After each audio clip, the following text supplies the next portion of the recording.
دوست ہے, P H D doctor ہے, گزشتہ 35 سالوں سے برونائی دارالسلام میں اپنی خدمات سر انجام دے رہا ہے. رات اس کا فون آیا تو میں نے اسے پوچھا کہ یہ جو دنیا کی ایشین آئلینڈ کنٹریز ہیں ان میں سے برونائی دارالسلام ایک ہے, تو یہ برونائی اتنا آسودہ شاہوکار ملک ہے اور اس کی کرنسی کی تو بات کیا کریں, تو ان کی اتنی بڑی ترقی کی وجوہات کیا ہے؟ ویسے تو اس نے بہت ساری وجوہات بتائیں, ان میں سب سے زیادہ جو چیز تھی وہ rule of law, social justice.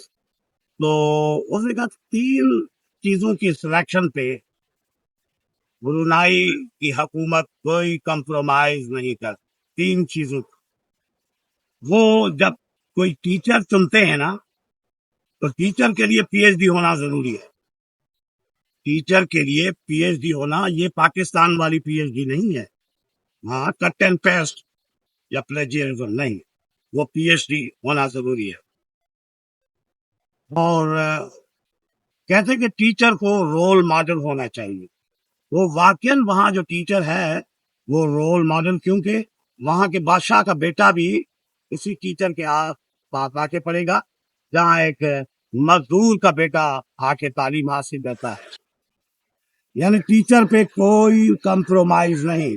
وہاں ٹیسٹنگ سروس کے ذریعے ٹیچر نہیں سلیکٹ کیے جاتے جن کو کوئی پیشن ہی نہیں ہوتا پڑھانے کا, اور بس وہ ٹک کر دیا اور نمبر آ گئے, ٹیچر بن گیا, اور پھر چائے پیتا رہا یا موبائل پہ ٹائم ویسٹ کرتا رہا. اس طرح کی صورت حال ہے.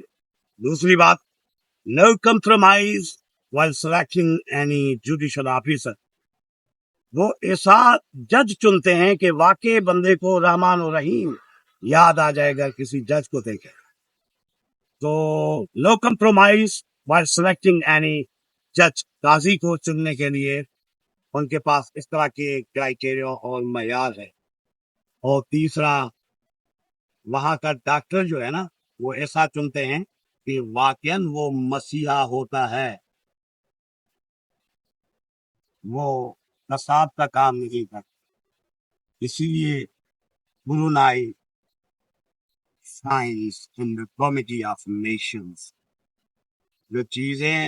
جو قومیں ان 3 چیزوں پہ توجہ دیتی ہیں, ان کا لحاظ کرتی ہیں, احترام کرتی ہیں, اور اچھے سے best of the best, pick of the biscuit لوگ چنتی ہیں. یعنی teacher should be a role model in all respects, judge should be a classic and role model, اور ڈاکٹر کو تو ڈاکٹر ہی ہونا چاہیے. اسی لیے